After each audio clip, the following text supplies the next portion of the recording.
Well, welcome back, everybody, to the Madness and Grace podcast.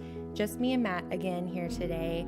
And today we're going to be covering a topic that's unfortunately really prominent in today's news. We're going to be talking about, violence, in particular mass shootings in relation to mental illness.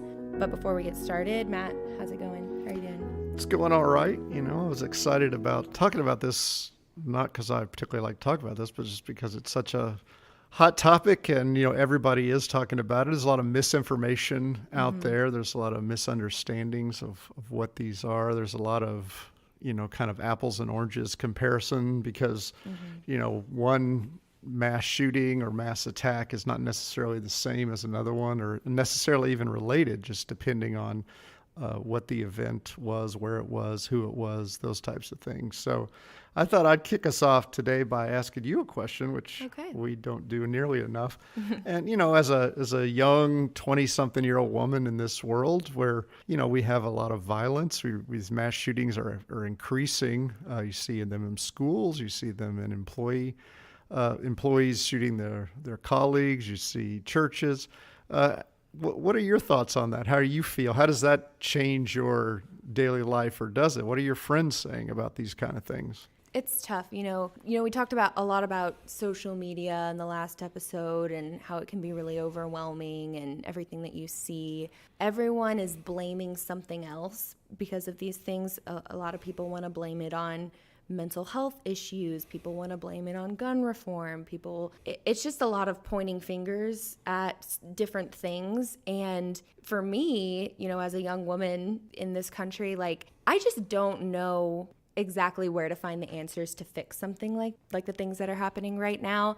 And I don't think that there's a clear answer. And I think that's the problem, is we're getting stuck. And I was telling you before we started recording, I went to school to be a teacher, and I went through 3 years of that degree, started my student teaching process, and then the Parkland shooting happened a few years back. I don't know what it was about that particular incident, but it really just, something in me said, don't go through with being a teacher. Find something else. It incited fear in me that, I still would have loved to be a teacher, but it scared me so much that I'm scared to go anywhere. I'm scared to do anything. And I, as a person who struggles with just general anxiety about things that, this is something that causes anxiety, and rightfully so.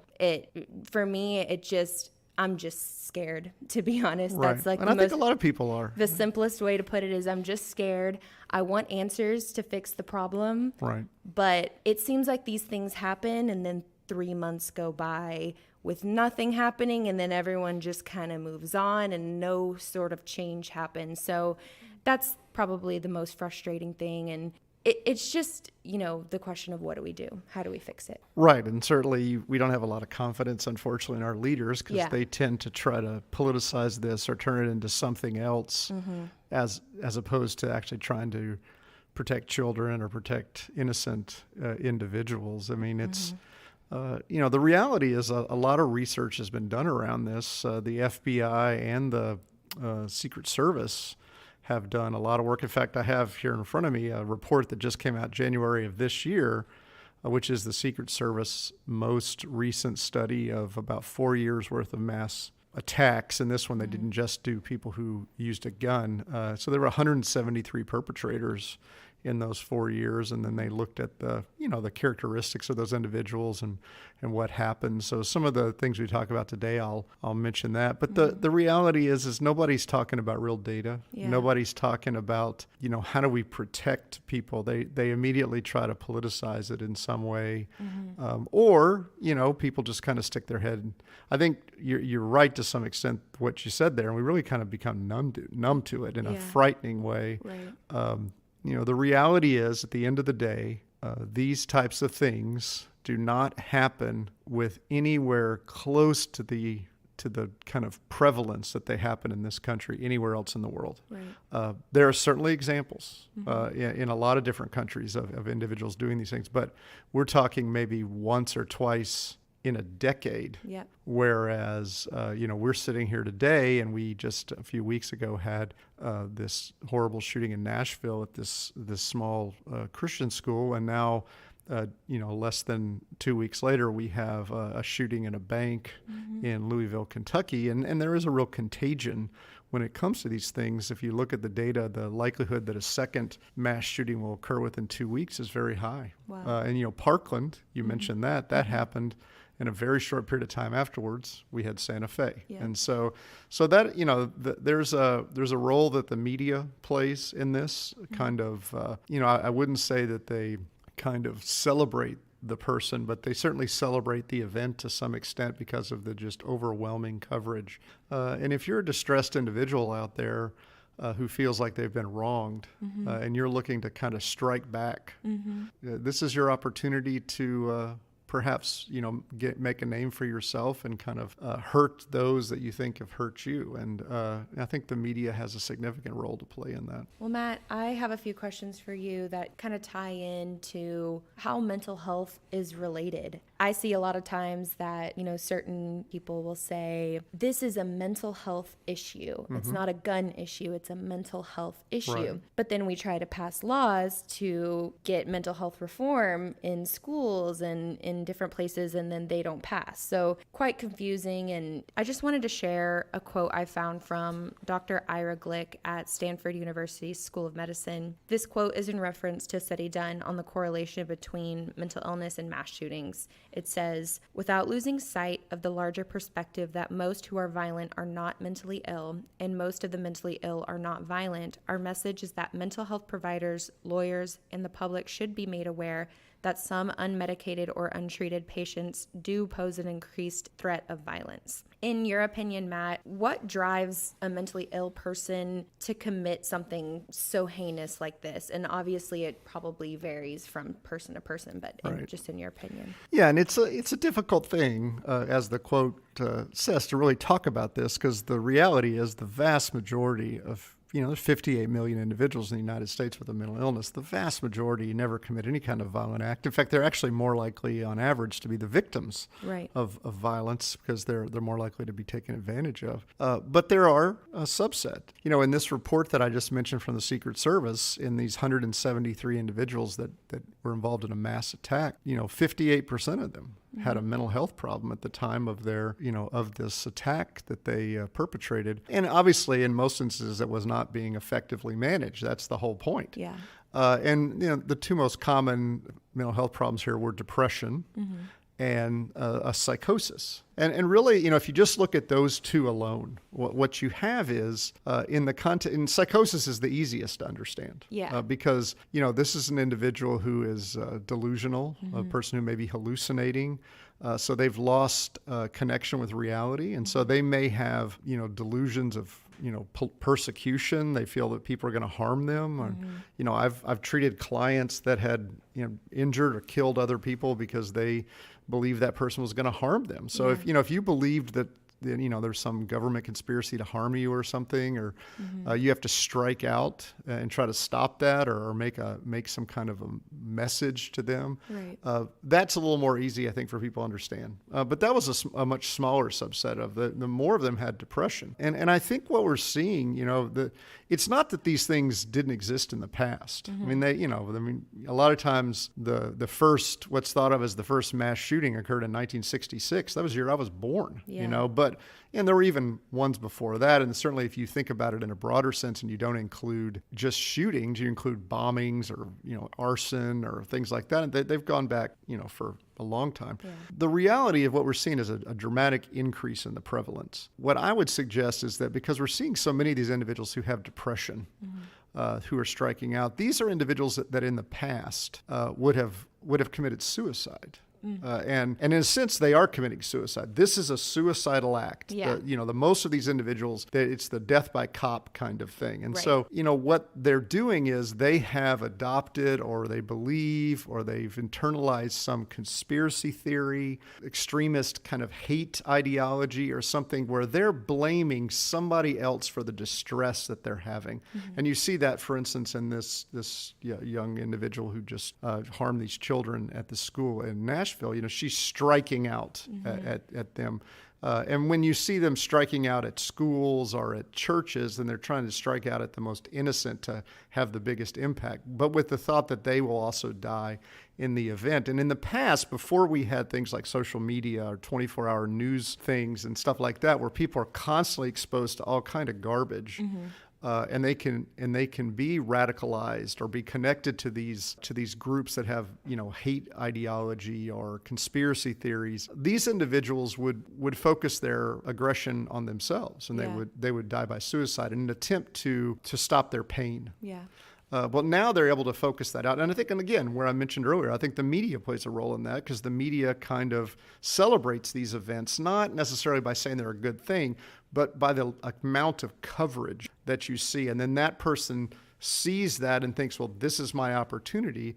And as we just said, these things occur in kind of clusters. And so I think that's why we're seeing a prevalence here. And so what you're getting is a person who in the past may have chosen to move down the route of suicide, alone, isolated. They now strike out because they see that their distress and their problems they believe they're being caused by some external group or society around them, and they want to strike out and do that. Whereas with this psychotic disordered individual, it's a break with reality. Right. They don't, what they're doing, they believe to be the right thing to do, perhaps, in that situation. But in both of these instances, lack of mental health care is one aspect of the problem, but it is a complex problem that includes access to weapons and, or I should say, access to highly lethal weapons, the media, bad mental health care system, the breakdown of connections within our society. No one thing is going to make this go away, because no one thing brought it on. Another thing that I think has a big effect, and we're always arguing, the Constitution, and not just the Second Amendment right to bear arms, but also freedom of speech. Where do we draw the line of freedom of speech when we have these hate groups online that are radicalizing mentally ill individuals who take that? And sure, maybe the words on a screen aren't in themselves violent, but are inciting the violence. Right. I think the ideas that we have, the rights that we have laid out that we can have in this country are really based on the idea that the individual is in full control or full awareness of their cognitive abilities or reality. And so, if you and I perhaps see some kind of outlandish conspiracy theory online, we may be able to kind of tease that apart. Add to that, if we just find ourselves in distress for whatever reason that may be, we're economically disadvantaged, we lost a job, we're having relational problems, that may make it more difficult for us to separate real conspiracy or conspiracy from reality. Then add to that perhaps mental illness or things like that. So we're not all at the same level or ability to be able to differentiate these things from moment to moment. Yeah. And now when you're just, and it's more than just, you can always have picked up a tabloid newspaper or magazine and read some wacky, aliens land on the White House lawn kind of thing. But now you can't get away from it. I mean, we're both sitting here, at this table doing this podcast. We both have our phones in front of us. And so every, extremist idea, every conspiracy theory that's out there presently is literally accessible to us through those phones at this moment. And we can just be absolutely overwhelmed by that. And then, you get into something like what they call doom scrolling, where you're just constantly scrolling through negative things. That impacts your mental health. And we have to stop thinking that everybody that social media is impacting is all at the same level of mental health. We're not. From moment to moment, we're not. Right. And so if somebody's already in distress and struggling, that might be all that's necessary to push them over the edge. And then again, you add to that, access to high impact type of weapons. You add to that, all kinds of different things, and you have a very deadly cocktail. Based on what I've seen personally in online discourse on social media, like we were talking about, many people argue that untreated mental illness is the reason that these terrible horrible events keep taking place in schools specifically. And I mentioned this a little bit earlier, but we've settled on the conclusion that it's a myriad of different things. It's not just one thing, but clearly mental health is a part of it. If that's true, then why isn't there funded legislative requirement for mental health, trauma, substance abuse? Why isn't there that type of education in schools? And I know here at HHCI, that's why Gateway to Hope Schools was created, to kind of fill that unfunded need in schools, but we can't take over the world with that. Right. I personally think that we do need funded legislative for that, but why haven't we yet? Why aren't we there? I mean, again, I think the problem is that we simply aren't willing to have a reasonable conversation about this. Those who are the change makers that have the control and ability to do it, we've lost our ability to have political discourse and discussion.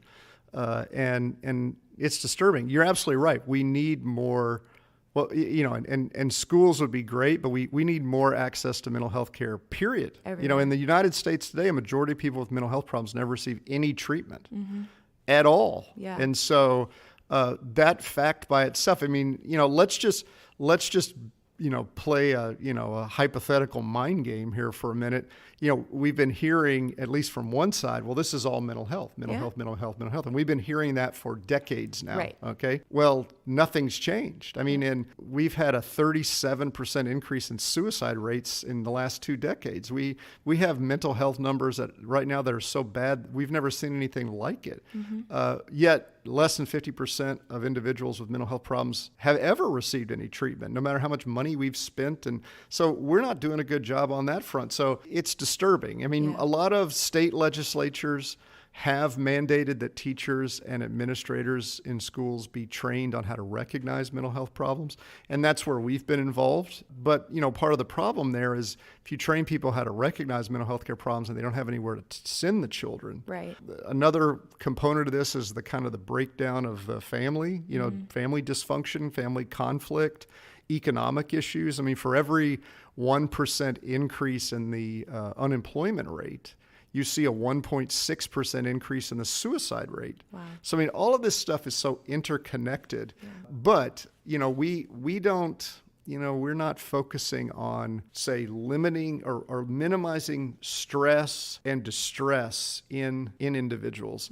And certainly, we are not, at least from my opinion, we are not teaching our children to be resilient or to deal with stress. They don't know how to deal with stress. They just fall apart. And anybody that grows up that way, when they're hit with the stressors of life as they become adults, that just causes more and more problems. So I think it's, would be a great idea to have more mental health care in schools, but I think more mental health care almost anywhere would make an impact. I think that these tend to be younger individuals that are doing these things, and so we need to recognize that we've got a serious mental health crisis in this country. If the mass shootings went away tomorrow and there were no more mass shootings, we'd still have a mental health crisis in this country. Definitely. And so, I think that seems to me to be an easy and obvious place that maybe both sides of the political aisle would be interested in saying, this is somewhere we can all help out. But again, in my personal opinion,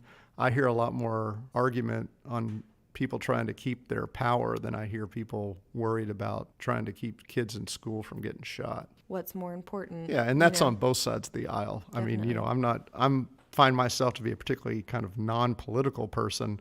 I'm just about trying to help people in distress. And, if we can't sit down and say, let's come up with a reasonable plan where we can do some things we agree on, anything. Start with one of the things that we're talking about.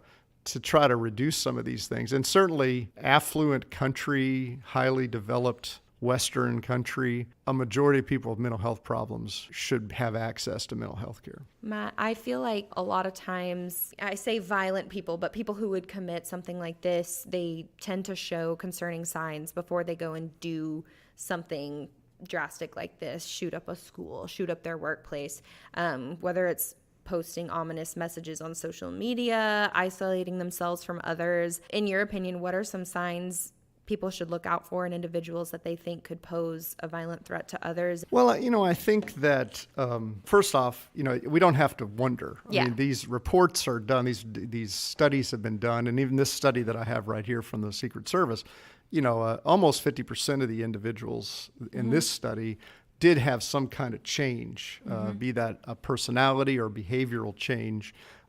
Now, that's the difficult thing, is that change kind of varied, but there was a change. And a lot of these people also expressed their concerns or issues with others. And so, one of the things I would say, if you're just looking for, if you want to kind of go with the big numbers out of reports like this, anyone who holds kind of extremist views or to conspiracy theories. And again, let's not get into trying to decide, things that people might consider a gray area. Right. I'm talking extremist kind of, the Illuminati is, controlling the world kind of a thing. Or they hold a racist ideology towards certain groups, because a lot of these mass shootings are racially motivated. They happen in synagogues, African-American churches, Asian churches, things like that. And so there's a lot of that, as many as a third of these shootings are generated that way. And so anyone who holds an extremist view like that, then you find the person that they themselves are in distress. They're struggling economically. They're struggling academically. They're not able to move forward in life. And again, add on to that some mental health issues that they're not able or have been unwilling to get treated effectively. And, now you really start to see a kind of a dangerous cocktail.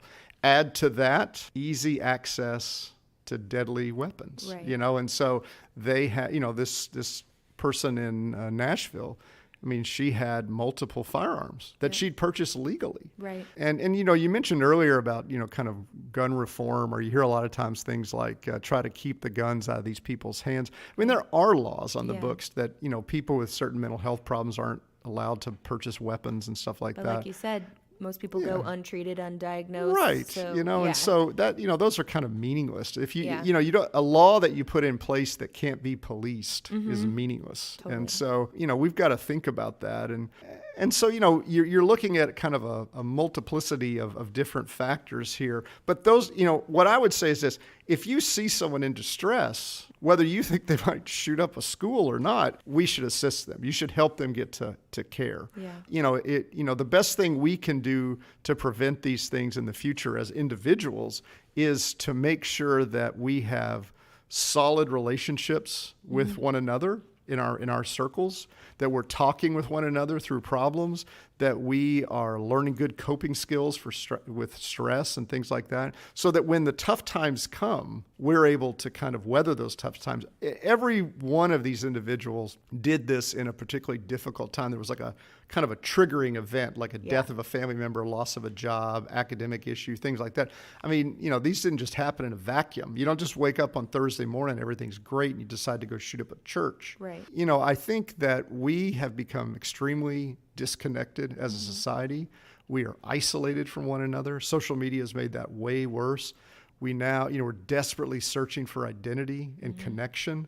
And when when you're in distress and you're having a lot of problems, and you find a group that's willing to draw you in, no matter what they believe in. Right. Yeah. It becomes dangerous when you then are kind of learning that the thing to do is to look at this other group and say it's their fault for all your problems. Yeah. Because if you aren't fully aware of your behavior, you may act out. But again, in this study right here by Secret Service, 58% of these individuals had a mental health problem. There's a lot of people there that don't have a mental health problem. Right. So it isn't just what I would say is there has never been a mass shooting in which the individual is not distressed. Of course. So we have to kind of move away, I think, from the idea of mental illness or mental disorders. These people are all psychologically distressed, and they're unable to cope with that. Whether they meet criteria for a mental illness or not is really kind of meaningless. Yeah. And they have no outlet to try to deal with that for some reason, whatever that may be. Right. And I think to some extent, because of the way We cover this in the media because of the way we've become numb to it in our society, and because of the exposure people have on social media to violence and conflict and things like that. I think that basically what we're doing is we are generating these individuals. So the individuals that are going to commit the next acts are right now being kind of primed by all of these things, fed. That's a great word. And they are, and every time an event occurs like this, a horrific event like this occurs, it moves them one step closer to the next act. Yeah. Let's get to a point where we talk about our problems with one another, where we help one another get to care. Yeah. Again, this is a great opportunity for the church to provide supportive services, to connect with the mental health community, to be a place where we're helping families, not only learn how to be in quality relationships with one another, but helping them, deal with economic tidal waves, like pandemics and things like that. I mean, helping one another deal with the stressors of life. So we're living in community together, so that there are people out there that are isolated and alone. It's easy to stand back and just start barking off a level. It's this problem, it's that problem, and you need to do that, and let's get rid of all the guns and more mental health care and all that. But the reality is that every day we interact with people, and those people may be hurting. We need to have relationships that are real and transparent, and we need to share our own junk so that they'll share their junk. And that's the way that we change the culture. Now, again, I'm not saying that we shouldn't enact certain regulations and laws and new systems. I think we need to do that because we're just going to have more and more of these. Definitely. But I do think that we've got to start on a personal level, and we have to say, well, I'm going to make sure that all of my friends feel comfortable having a conversation with me if they're in distress. And frankly, if everyone did that, I think we'd see a big change. Well, thank you, Matt, and thank you, everyone, for listening. As always, I'm going to put Hope and Healing Center resources in the show notes. Coming up soon, Matt and I will be recording some more Q&A episodes. Any kind of question you have that you want me and Matt to talk about, it could be on violence like we're talking about right now, or it could be something extremely personal. You could send those to me at contact@hhci.org, and you might just hear me and Matt talk about your question. Well, thank you, Matt, and thank you, everyone, for listening. Thank you, Emily.